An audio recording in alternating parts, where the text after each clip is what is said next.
तो चलिए स्वागत करते हैं आपका आज के संस्कृत के चौथे लेक्चर में। अब तक हमने तीन चैप्टर को तीन वीडियो में किया है, पहला चैप्टर, दूसरा और तीसरा।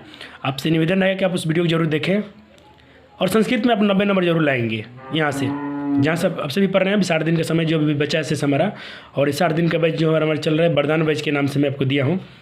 ये कोई कैप्सूल वप्सूल नहीं है कि और क्रैश नहीं है, कैप्सूल वप्सूल नहीं है कि आपको रिएक्शन कर जाएगा। ये वरदान है, सच में आपके लिए वरदान साबित होगा।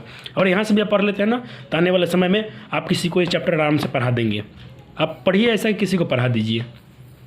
आपके घर में कोई भाई बहन हो, आसपास में कोई दोस्त हो, कभी कुछ पूछे आपसे या कोई आप उसको देखें तो आपसे उसको हेल्प कर दीजिए। शिक्षा बांटना चाहिए, ठीक है। तो चलिए हम लोग चौथा चैप्टर चल करते हैं जल्दी से। इस पाठ का नाम है संस्कृत साहित्य लेखिका, यानी संस्कृत साहित्य की लेखिका। लेखक नहीं, लेखिका, यानी जो स्त्रीलिंग होता है ना, जैसे हम लोग लेखक होते हैं और उनकी जो पुरुष में अगर कोई लेखक है तो उसको हम लेखक बोलते हैं, अगर कोई महिला लेखक हो तो उसको लेखिका बोलते हैं। जैसे और ऋषि को यहाँ ऋषिका लिखा गया है, ठीक है। पुरुष को क्या बोलते हैं, औरत होता है। तो जो हमारा संस्कृत साहित्य है में इसमें योगदान के बारे में लिखा गया कि उनका क्या योगदान था, क्या भूमिका थी पहले और आज, वर्तमान में भी और पहले। इस यहाँ से यहाँ तक पढ़िएगा तो इसका ये निष्कर्ष निकलता है कि इसमें संस्कृत साहित्य में लिखा कि प्राचीन काल देवा साहित्य समृद्धि, इसकी समृद्धि में योगदान कितना रहा है उनका, और आज भी क्या है वर्तमान में भी इन लेखिकाओं का, मतलब जो महिला लेखिका होती हैं, इनका क्या योगदान है, इसके बारे में इस चैप्टर के माध्यम से हम पढ़ेंगे। आपको कुछ अंडरलाइन इसमें हाईलाइट कुछ दिख रहे होंगे लाइन, यहाँ से यहाँ तक, ये सब भी आई हैं आपके एग्जाम की दृष्टि से। आपको फ़ायदा की बात यही है कि इस चैप्टर से आपको एक बार पढ़ लेते हैं तो आप एक भी क्वेश्चन ऑब्जेक्टिव भी नहीं छूटेगा, एक भी क्वेश्चन सब्जेक्टिव नहीं छूटेगा। संस्कृत में भी आंसर करने के लिए आता है वो भी नहीं छूटेगा, आप सबका कर लेंगे। हिंदी में भी आंसर पूछता है वो भी हो जाएगा आपका। ऑब्जेक्टिव तो आपको याद ही नहीं करना पड़ेगा, ऑब्जेक्टिव तो आपको पढ़ते पढ़ते ही याद हो जाएगा। तो चलिए इसको पहले हम लोग अर्थ जानते हैं। जैसे लिखा है कि विपुलम संस्कृत्य साहित्यम विभिन्न कवि भी शास्त्र क्रश्च संवर्धितम।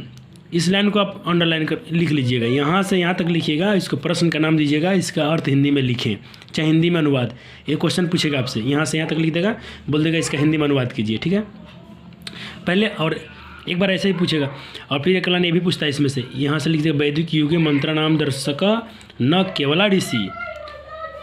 जो मंत्र दर्शन है उसमें सिर्फ ऋषियों का योगदान नहीं है, परंतु ऋषिका अपि सन्ति, ऋषिकाओं का भी है, ठीक है।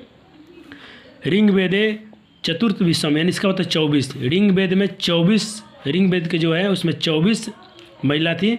और अथर्ववेद, यहाँ से लिखा है अथर्ववेदे, यहाँ से पढ़ेंगे आप तो इसको लिखा है अथर्ववेदे। अथर्ववेदे च मतलब, और अथर्ववेद में पंच ऋषिका। ऋंग वेद में कितनी ऋषिकाओं का महत्वपूर्ण है योगदान है, 24 याद रखिए। चतुर्विषम, चतुर्विस्त लिखा ना, विस्त मतलब विषम होता है, चतुर मतलब 4, तो 24 ऋंग वेद में याद कर लीजिए। और पूछेगा कि अथर्ववेद में कितनी, तो 5। ये से क्वेश्चन पूछता है ऑब्जेक्टिव में। कुछ महिलाओं, कुछ ऋषिकाओं महिलाओं का नाम भी दिया गया, जैसे यथा, जैसे यमी, अपला, उर्वशी, इंद्राणी, वांगम्भृणी इत्यादि, यानी इत्यादि, ठीक है। चलिए इसका पहले अर्थ लिख लीजिए अपने नोटबुक में।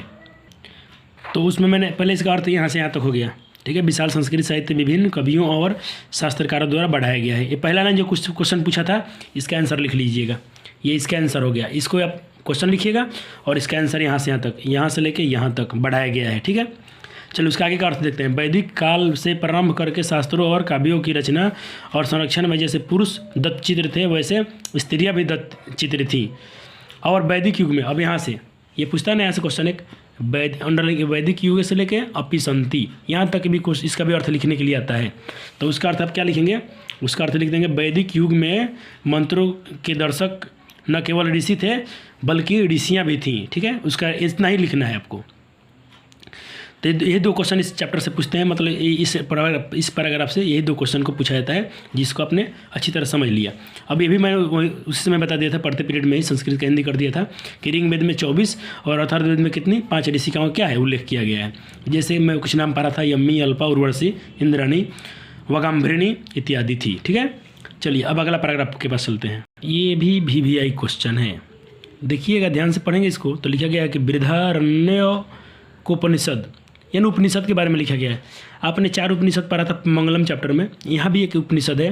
तो याद रखिए जब भी इस उपनिषद के बारे में पूछे, बृहदा याज्ञवल्क्य। तो इस उपनिषद में पूछता है किसकी चर्चा हुई है, तो याद रखिएगा मैत्रेयी क्या हुआ है, किसका, और किसमें, वाग्वल्क्य पत्नी मैत्रेयी, यानी वल्क्य की कौन थी पत्नी, कौन थी, मैत्रेयी। ये क्वेश्चन पूछेगा कि वाग्वल्क्य की पत्नी कौन है, तो मैत्रेयी को याद रखिएगा, ठीक है। दर्शना रुमचिंती वर्णिता याम याज्ञवल्क्य आत्मतत्व शिक्षयति। क्या करते हैं याज्ञवल्क्य अपनी पत्नी को आत्म शिक्षा देते हैं, क्या करते हैं, आत्म तत्व की शिक्षा देते हैं। ये क्वेश्चन पूछेगा कि याज्ञवल्क्य अपनी पत्नी को कौन सी शिक्षा देते हैं, तो आत्म तत्व याद रखेंगे, VVI ऑब्जेक्टिव है। ये तो अर्थ लिखने के लिए आएगा, यहाँ से लेके अस्म, याद हो गया नहीं। एक बार क्वेश्चन पूछा गया है, एक बार यहाँ से लेके यहाँ तक लभ्यते तक, मैं यहाँ VVI लिखा हूँ, यानी यहाँ से यहाँ तक अर्थ जानेंगे पूरा। एक बार पूछा गया है तो पूरा क्या याद रखेंगे। और एक बार इसमें बीच में से पूछ दिया था, यहाँ से जनकस्य से लेके अस्म तक ले, ठीक है। तो इसमें 2 क्वेश्चन है, आपको याद हो गया। एक क्वेश्चन यहाँ से यहाँ तक लिख देगा, बोलेगा इसका भाव, इसको स्पष्ट कीजिए, इसका आशय अर्थ को स्पष्ट कीजिए, चाहे संक्षेपण क्या बोलते हैं सप्रसंग व्याख्या कीजिए। तो पूरा क्या यहाँ से यहाँ तक अर्थ लिख देंगे तो चल जाएगा। मैं आपको दिखाऊंगा स्क्रीन पे, उसको नोट कर लीजिएगा। एक क्वेश्चन इसमें से छांट के पूछता है कभी कभी कि जनकस्य सभायाम शास्त्रथार कुशला गर्गी वच कन्वी तिष्ठा स्म, यहाँ तक लिख देगा, बोलेगा इसका हिंदी में अर्थ लिखिए, ठीक है। तो उसका आप अर्थ लिखेंगे। चलिए पहले तो इसका मतलब हो गया कि जनक की सभा में कौन कुशल थी, शास्त्र कुशल में कौन थी, तो याद रखिए गर्गी वचकन्वी का नाम, ठीक है। और महाभारती अपी मतलब होता और महाभारत में भी उनका जीवन प्रयत्न है। फिर लिखा है कि वेदांत शिल न पराया सुलभया वर्णम लभ्यते, यानी उनका जो है उनका जो वर्णन मिलता है। तो पहले यहाँ से यहाँ तक अर्थ क्या लिखेंगे, इसको लिख लेते हैं। अगर वहाँ से वहाँ तक पूछता है तो आप थोड़ा सा वायर हटा दूँ, आप इसको नोट कर लीजिएगा। पूरा का संक्षेपण पूछेगा, बृहदान्तर से लेके वर्णम लभ्यते तक, वो यहाँ से लेके यहाँ तक पूछ देगा, बीच में कुछ डॉट खाली कर देगा, या पूरा लिख देता है क्वेश्चन में। मैं पेज बचाने के लिए ऐसा किया हूँ, थोड़ा सा लिख के बीच में डॉट छोड़ के लास्ट उसका यहाँ से यहाँ तक जब भी पूछेगा वर्णम लभ्यते तक, तो अर्थ याद रखेंगे ये है जो मैंने आपको बता दिया। फिर पढ़ देता हूँ एक बार कि कहीं थोड़ा आपको नहीं भी है तो मैं पढ़ के बताता हूँ। बृहदारण्यक उपनिषद में याज्ञवल्क्य की पत्नी मैत्रेयी दार्शनिक विचार वालों का वर्णन है। पूछेगा आपसे कि बृहदारण्यक उपनिषद में किसका विचार का वर्णन है, तो याद रखिएगा याज्ञवल्क्य की पत्नी की। याज्ञवल्क्य आत्मतत्व की शिक्षा देते हैं, किसको, अपनी पत्नी को। अब पूछे एक क्वेश्चन में दिखा था ना बीच वाला, उसका ये मतलब है जनक की सभा में, कहाँ से लिखेंगे, ये क्वेश्चन का अर्थ बता रहा हूँ। यहाँ से पूछे जनक की सभा में अस्म तक, तो क्या लिखेंगे आप, उसका लिख देंगे कि जनक की सभा में, हिंदी में अर्थ लिखने के लिए आएगा। तो मैं शास्त्र था निपुणा, शास्त्र निपुण कौन थी, गर्गी और वाचकन्वी रहती थी। जनक की सभा में कौन कौन रहती थी शास्त्र निपुण, तो 2 का नाम याद रखिएगा, गर्गी और वाचकन्वी रहती थी। बाकी को उसका अर्थ पूरा लिखना था, यहाँ से यहाँ तक का जो अर्थ लिखना था, तो उसमें तो ये पूरा आप यहाँ तक लिखेंगे। महाभारत में भी जीवन प्रयत्न वेदांत के अनुशीलन में संलिप्त सुलभ का वर्णन है, ठीक है। चलिए अब चलते हैं अगले प्रश्न के पास। सभी विषयों की जननी मतलब माँ है, तो चलिए इसको आप यहाँ से लिख लीजिए, इसका अर्थ क्या हो गया, ठीक है। यहाँ से लौकिक साहित्य संस्कृत में कितना 44 कविना, कितनी कवित्रियों का वर्णन है, तो याद रखिए चत्वा मतलब 4, 20 मतलब होता है, इसका मतलब 40 होता है। कितना होता है 40, और वहाँ 24 था, याद रखिएगा। देखिए कहाँ 24 चला गया भाई, 24 हम लोग कहाँ पढ़ा है, ये रहा चतुर्विश, ये लिखा था ना, उसका मतलब 24 होता है, लेकिन यह 40 है। पूछेगा कि लौकिक साहित्य संस्कृत में कितनी कवियों का वर्णन है, तो यहाँ पे याद रखिएगा 40 कवियों का वर्णन है। सारस्वतम पदा नहीं, उनके 50 पद क्या हैं, इधर उधर स्फुटिना मतलब इधर उधर हैं, जिसमें विजयांका प्रथम कल्पा है। पूछेगा कि प्रथम लौकिक साहित्य में प्रथम किसको प्रथमा बोला गया, तो याद रखिएगा प्रथम कल्पा किसको बोला गया, तो याद रखिएगा विजयांका को। अब इसका मैं तो अर्थ बता ही दिया हूँ। यहाँ से क्वेश्चन पूछता है कि सर्व शुक्ला सरस्वती किसको कहा गया है, तो याद रखिएगा सरस्वती शुक्ल विजयांका को सर्व शुक्ला सरस्वती किसने कहा है, तो याद रखिएगा दंडी न, कौन, दंडी, खाली दंडी रहेगा ऑप्शन में, या दंडी न रहेगा, ठीक है। चलिए इसका अर्थ लिख लीजिए। यहाँ से मैंने आपके लिए कितना मेहनत किया हूँ, समझा भी दे रहा हूँ आपको, फिर उसके लिए अर्थ भी लिख दिया हूँ कि आप भाई समान आए तो आपको थोड़ा सा भी तकलीफ नहीं होना चाहिए। आपको सारे तकलीफ को हरने के लिए मैं आया हूँ यहाँ पे। हमारे ऑफलाइन भी कोचिंग चलते हैं, अगर आसपास के हैं मेरे गांव के तो आप जुड़ सकते हैं। और कोई गरीब छात्र छात्रा है, उसके पास असहाय है और उसको आप ज़रूर हमारे पास भेजिएगा। पूरी निःशुल्क व्यवस्था है, उसके एक भी पैसा नहीं लिए जाएंगे और जब तक पढ़ना चाहे तो हमसे पढ़ सकता है। चलिए फिर आ गया हमारा VVI लाइन यहाँ से। तस्य काला अष्टम शतक, शतक मतलब सा होता है शताब्दी, शतक शताब्दी को बोलते हैं। अष्ट मतलब 8, 8वीं शताब्दी। मित्युनुमीयते चालुकन वंशीय, यानी चालुक्य के वंशीय चंद्रिमादित्य रागी, रागी मतलब रानी, चंद्रदित्य की रानी के बारे में चल रहे हैं। चंद्रदित्य किसकी रानी थी पूछेगा आपसे तो याद रखिएगा विजय भट्टरिका। कौन? विजय भट्टरिका, याद रहेगा ना। चंद्रदित्य की रागी कौन थी? तब विजय भट्टरिका। विजयांका इति बहवो मान्यते, देखिए चंद्रदित्य की रानी कौन थी? विजय भट्टरिका। लेकिन लिख रहा है कि विजयांका इति बहवो मान्यते, लेकिन बहुत लोग थे ना उनको क्या मानते थे? विजय भट्टरिका को क्या मानते थे? विजयांका मानते थे। जबकि विजयांका के बारे में हमने यहाँ पढ़ा था। विजयांका किसकी पत्नी थी? विजयांका इनकी पत्नी नहीं थी। विजयांका के बारे में हमने यहाँ पढ़ा। लेकिन बहुत लिखता कि इति बहवो मान्यते, इति बहवो मतलब बहुत लोग मानते थे कि विजय भट्टरिका क्या है? विजयांका है। क्या है? विजयांका है। यहाँ से क्वेश्चन पूछता है आपसे, इस यहाँ से लेके यहाँ तक पूछेगा, ठीक है ना। ये लाइन यहाँ से लिख देगा और यहाँ तक विजय बहवो मानते पूछेगा। इसका अर्थ लिखिए, मैंने देखा VVI लिखा है, बहुत बार क्वेश्चन पूछे गए हैं। आप एक बार क्वेश्चन में देखिएगा जरूर। तो इसका अर्थ पूछेगा, बोलेगा इसका अनुवाद लिखिए, बोलेगा इसका अनुवाद संस्कृत हिंदी में कीजिए। अच्छा पूछेगा इसका भावार्थ लिखिए या अर्थ स्पष्ट कीजिए, ठीक है। मैं यहाँ तक पहले पढ़ा देता हूँ आपको। किंजशिला भट्टरिका देवकुमारी राजभरदा प्रभृते दक्षिणी भारतीय, यानी दक्षिण भारत की संस्कृत लेखिका स्वफुटे पदे प्रसिद्धा। अब इसका मतलब हुआ,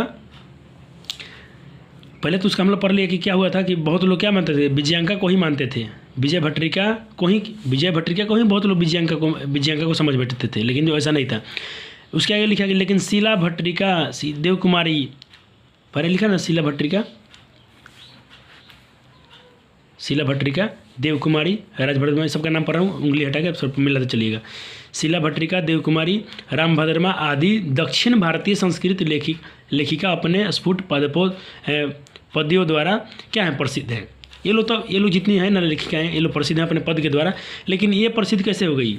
विजय भट्टरिका कैसे प्रसिद्ध हो गई? विजयांका के, उनको बहुत लोग विजयांका ही समझते थे, लेकिन वो नहीं थी। वो तो रानी थी। किसकी रानी थी? चंद्रदित्य की। किसकी? चंद्रदित्य की, ठीक है ना। चलिए इसका अर्थ आप यहाँ से नोट कर लीजिए, एक बार समझ लेना है, एक बार अपने नोटबुक में फेर कर लीजिए। आने वाला समय में अपने दोस्त भाइयों को पढ़ा सकते हैं यहाँ से। चलिए अगला पैराग्राफ में चलते हैं। नियमानुसार इस चैप्टर को कम से कम हम लोग को 2-3 दिन में पढ़ना चाहिए, लेकिन अब तो समय नहीं है। अब हमको टारगेट यही करना है कि तेज़ में बहुत कुछ करना है, कम समय में बहुत कुछ हासिल करना है। तो यही उपाय है, इसलिए मैं वीडियो भी उसी हिसाब से बनाया हूँ कि जल्दी वीडियो बन जाए मेरा, और आपको उतना ही देर में 30-35 मिनट लास्ट वीडियो बनाऊंगा, इससे ज़्यादा नहीं बनाऊंगा कोई वीडियो। उतना मैं पूरे चैप्टर को फिनिश कर दूँगा, उसके लिए मुझे कितना मेहनत क्यों ना करना पड़े। चलिए एक क्वेश्चन पूछता है आपसे, इसमें देख लीजिए 3 क्वेश्चन पूछे जाते हैं। एक यहाँ से लेके यहाँ तक पूछेगा, और एक क्वेश्चन है कि यहाँ से लेकर कंपन राय के बारे में पूछता है, यहाँ से यहाँ तक।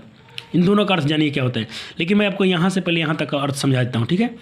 पहले यहाँ से यहाँ तक पूरा अर्थ जानते हैं, और 2 क्वेश्चन अपने से बना लीजिएगा। एक क्वेश्चन यहाँ से यहाँ तक लिख लिएगा, इसका अर्थ मैं बता दूंगा।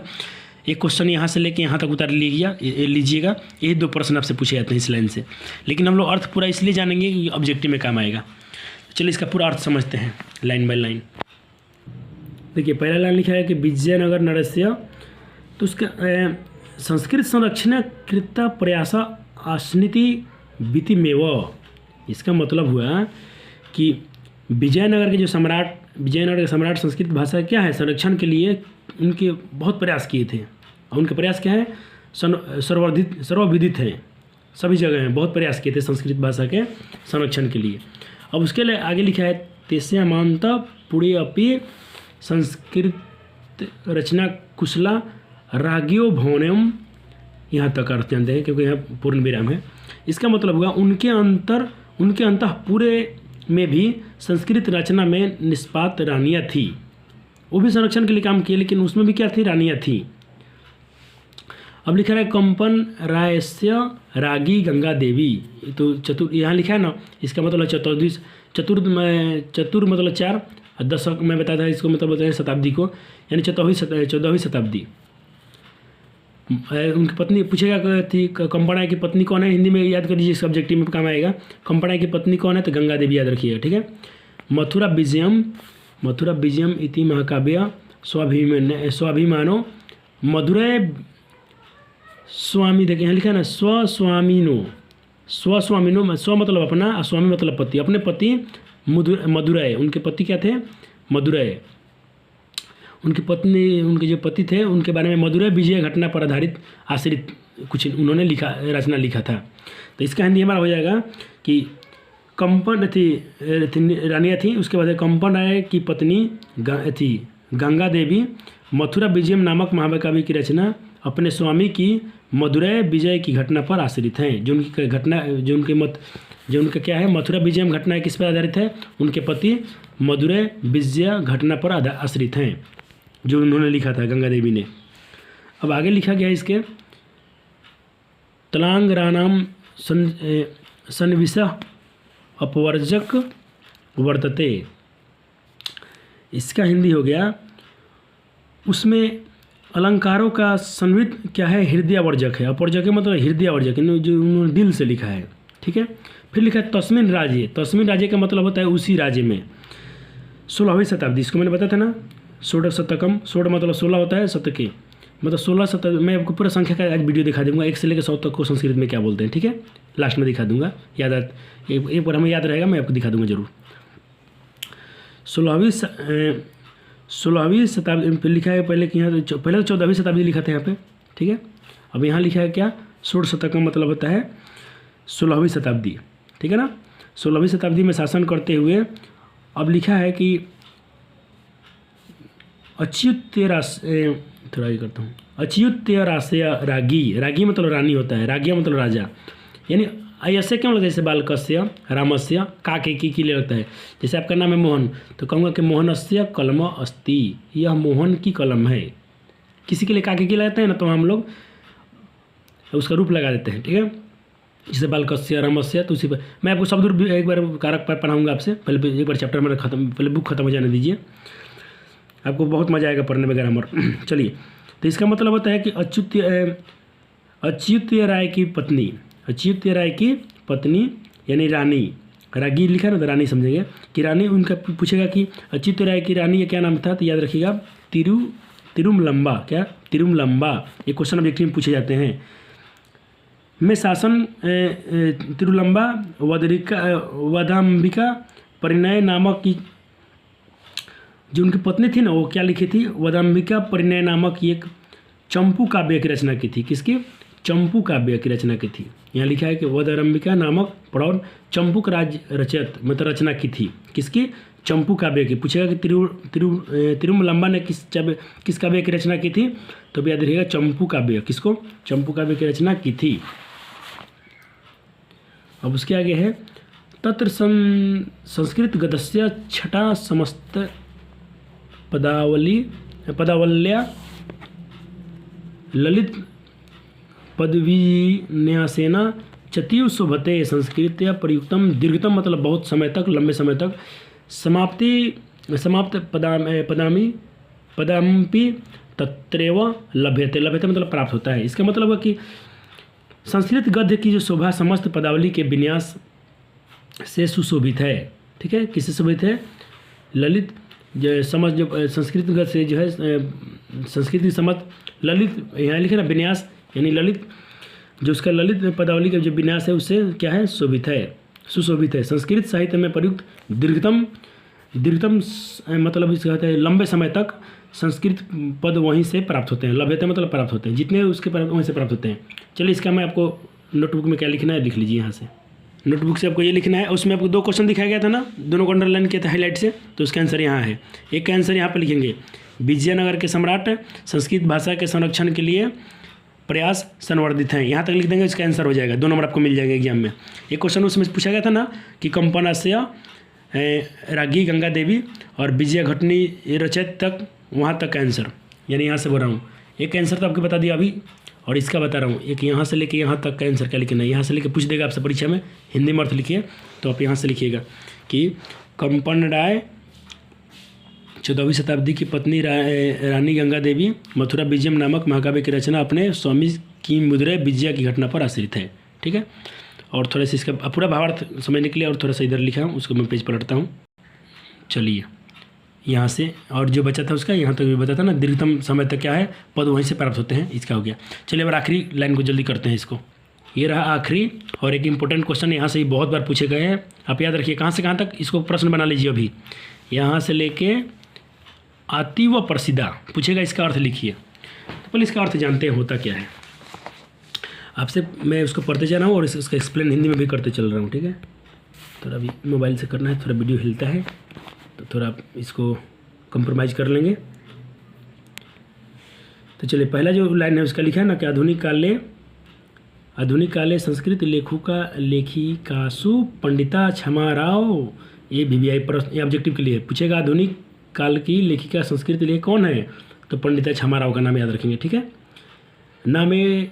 नामेध्या विषम अतीव प्रसिद्धा, यही प्रसिद्ध। इसका हिंदी वाक्य आधुनिक काल में संस्कृत की लेखिकाओं में पंडिता क्षमा राव क्या है, प्रसिद्ध हैं। क्षमा राव की नाम की विदुषी अत्यंत प्रसिद्ध, क्षमा राव तो वही हैं और उनका जो एक उनकी जो नाम की एक विदुषी है, क्या है लिखा है ना, अतीव नामेध्या विदुषी। पूछेगा संस्कृत की आधुनिक काल के कवि कौन है, तो पंडित क्षमा राव कहेंगे, और उनका जो एक नाम की विदुषी है वो क्या है, अतीव प्रसिद्ध है। यहाँ तक लिखना है इसका आंसर, अगर यहाँ से यहाँ तक पूछे तो इतना ही लिखना है। मैं एक बार स्क्रीन पर दिखा दूंगा, वहाँ से भी नोट कर लीजिएगा, ये मैं पढ़ के बता दिया। और आगे लिखा है इसका कि तस्या सौपति शंकर पांडु रंग पंडितस्य महतो विदिशो जीवन चरित्र शंकर चरित्रम इति रचितम। इसका मतलब है कि उसके द्वारा अपने शंकर पांडुरंग के पंडित्य एवं जीवन चरित्र का वर्णन शंकर चरित्र में निवेदित है, क्या निवेदित है, यानी उसमें लिखा गया है। उसके आगे पढ़ेंगे तो लिखा गया है कि गांधी दर्शनम प्रभाविता, गांधी के दर्शन से क्या थी, प्रभावित थी वो।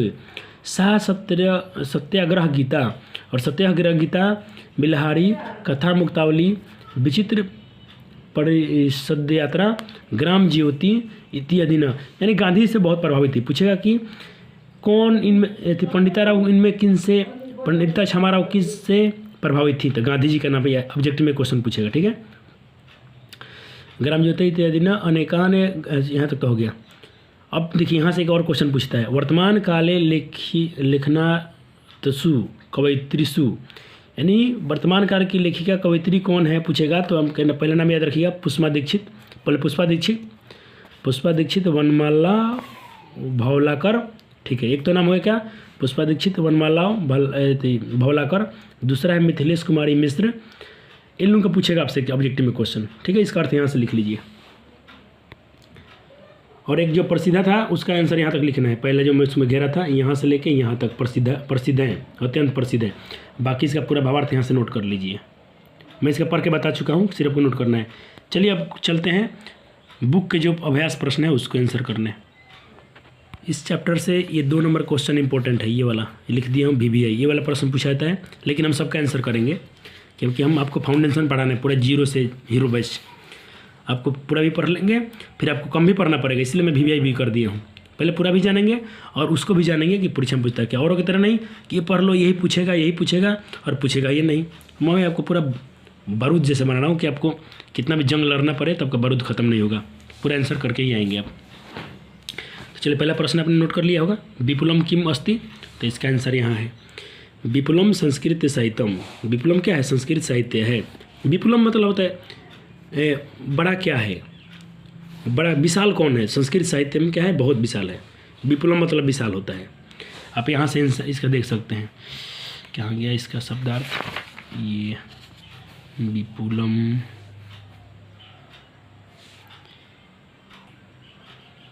ये रहा, विपुलम अत्यधिक होता है, बहुत बड़ा होता है, ज़्यादा होता है। चलिए जो किताब का क्वेश्चन था VVI 2 नंबर, उसका क्वेश्चन भी लिख दिया हूँ, उसका आंसर भी यहाँ है। 3 नंबर प्रश्न भी आपका किताब का लिख दिया हूँ और उसका आंसर भी नीचे लिख दिया हूँ, स्त्रीय हो जाएगा। आपने नोट कर लिया। चलिए चौथा प्रश्न, गंगा देवी किम महाकाव्य अरचत, गंगा देवी ने कौन सा महाकाव्य रचा था? तो मैंने कुछ नहीं बताया था ना, अपने पति मदुरै के जो मथुरा विजयम थी वही आंसर होगा, मथुरा विजयम। ठीक है, चलिए अगला प्रश्न। आधुनिक संस्कृत लेखिका सु का प्रसिद्ध? आधुनिक संस्कृत की लेखिका में कौन प्रसिद्ध है? मैंने बताया था ना, पंडित क्षमाराव। पंडित क्षमाराव कितना आसान है। चलिए अगला और प्रश्न देखिए। पहले तो आप अगर एग्जाम की दृष्टि से जाना चाहते हैं तो इस चैप्टर से आपको 3 प्रश्न याद करने हैं, एक कैंसर, दूसरा ग घ और छ, 3 प्रश्न इसको आपको पूरा याद होना चाहिए, लेकिन हम सबका आंसर जानते हैं। चलिए पहला प्रश्न क्या है? कस्मिन युगे मंत्राणाम दर्शका न केवल ऋषिया परंतु ऋषिका अपि सन्ति। किस युग में सिर्फ ऋषि नहीं बल्कि ऋषिया भी मंत्र का दर्शन की थी? था आंसर ऋग्वेद में। किसमें? भले वैदिक युग में। किस युग में? वैदिक युग में। दूसरा प्रश्न पूछा है कि वांगबिरिमी कुत्र ऋषिका निर्देशित, इसका आंसर क्या हो जाएगा? वांगबिरिमी कुत्र कहाँ की ऋषिका थी? किस वेद की? तो ऋग्वेद से थी। तीसरा प्रश्न है कि वाक थी यावल्क्य पत्नी का एकलव्य की पत्नी कौन थी? मैत्रेयी। ऑब्जेक्टिव के लिए भी याद रखेंगे, संस्कृत में भी आपको आंसर याद हो गया। कस्य सभायाम सत्रह थर कुशल, किसकी सभा में शास्त्र को कुशल थी?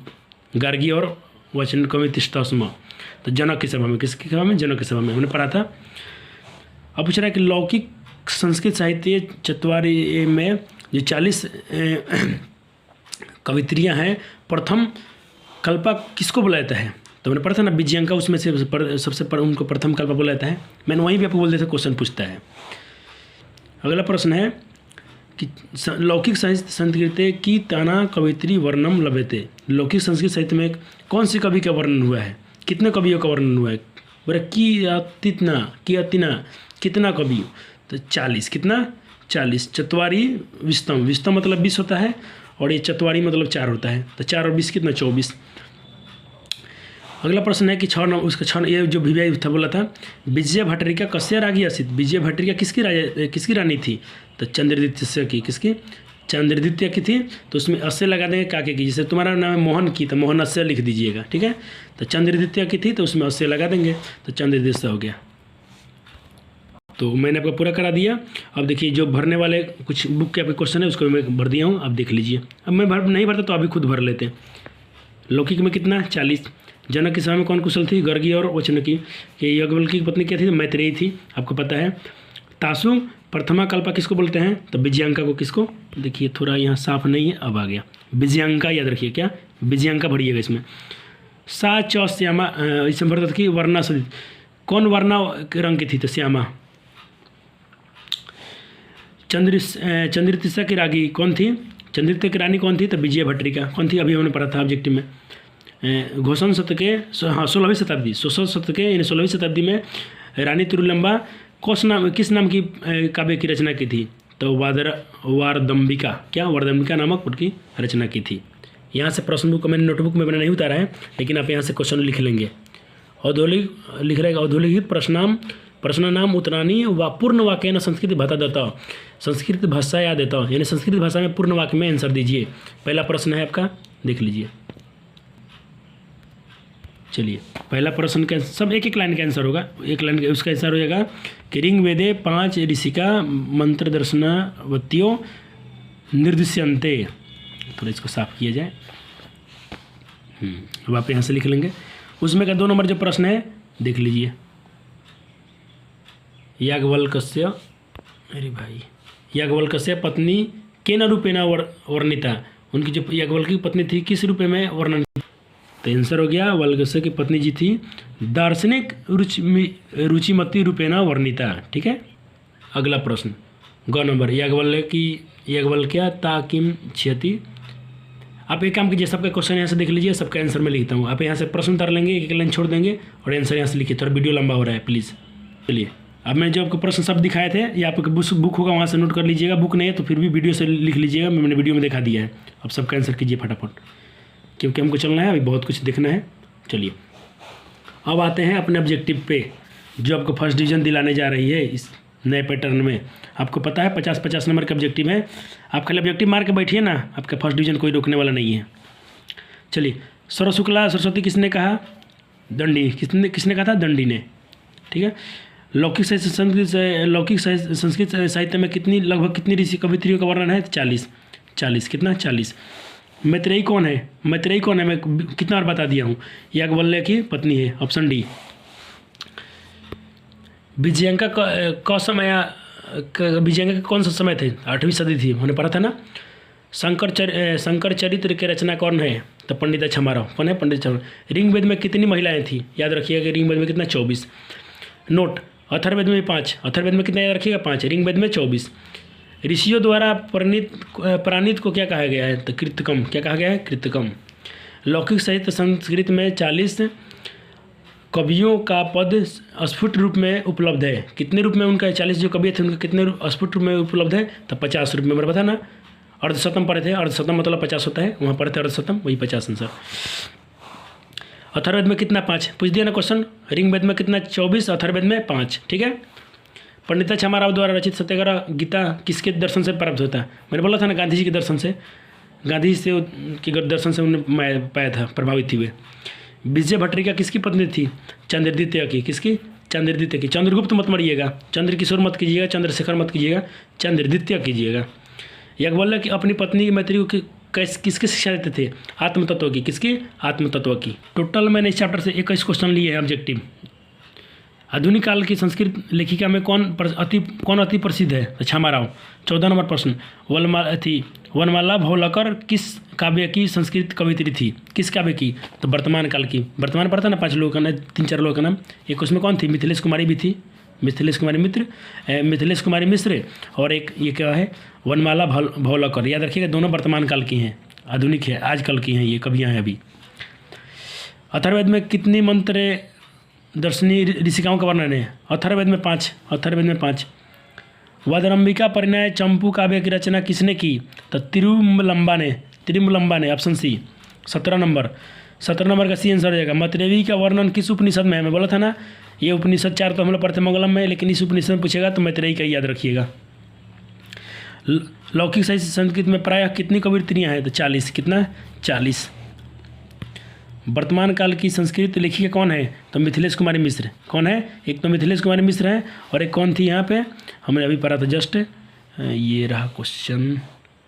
अरे भाई, ये वर्तमान काल की 2 है, एक वनमाला भवलकर और एक मिथिलेश कुमारी मिश्र। ये वर्तमान काल की हैं। महाभारत में किस लेखिका का वर्णन मिलता है? सुलभा का। किसका? सुलभा का। हमने पढ़ा था ना जनकस्य की सभा में, वहीं पर महाभारत में इनका वर्णन है। याज्ञवल्क्य ने आत्मतत्व की शिक्षा किसको दी? अपनी पत्नी को। उनकी पत्नी कौन थी? मैत्रेयी को। अब क्वेश्चन जो हिंदी में आंसर करने होते हैं उसका आपसे पूछा जाएगा कि उपनिषद में नारियों का योगदान क्या उल्लेख कीजिए।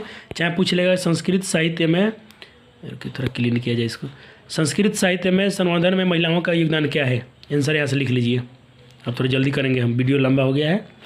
चलिए, ये रहा आपका आंसर। दूसरा प्रश्न आपसे पूछेगा कंपन रायसे रागी गंगा देवी मधुरा विजयम काव्य रचयास कौन सी काव्य की रचना की थी? तो मधुरा विजयम। किसकी? ये आंसर आपका हो गया। इसका बोलेगा अर्थ लिखिए, तो इसका अर्थ हिंदी में ही होगा। गर्गी कस्य राज्ञ अभ्याम आसित। पूछेगा इसका अर्थ हिंदी में लिखिए, तो हो जाए गर्गी जनक राज्यसभा की क्या थी? आसित। इसका आंसर हो गया। मैत्रेयी का आसित। मैत्रेयी कौन थी? तो मैत्रेयी याज्ञवल्क्य से की भार्या आसित। भार्या मतलब पत्नी थी, या पत्नी भी लिख सकते हैं आप। पत्नी को पत्नी भी लिख सकते हैं संस्कृत में, भार्या भी लिख सकते हैं। 5 नंबर क्वेश्चन। संस्कृत में पंडिता छमाराव के योगदान का वर्णन कीजिए। तो आंसर यहाँ है और कुछ अगले पेज पे है, लिख लीजिए, मैं दिखाता हूँ आपको। बाकी ये रहा इसका आंसर। ठीक है, चलिए चलते हैं अगले प्रश्न के पास। इसलिए मैं जल्दी कर रहा हूँ क्योंकि मैं अर्थ पूरा समझा दिया हूँ। खुद आप भी लिख सकते थे, लेकिन आप मेरे नोट से लिखिए, थोड़ा आपको और अच्छा रहेगा। लेकिन आप खुद कर सकते हैं इतना पढ़ने के बाद। इसका आंसर ये हो गया 5 नंबर का। तिरुलंबा किसकी रानिया थी?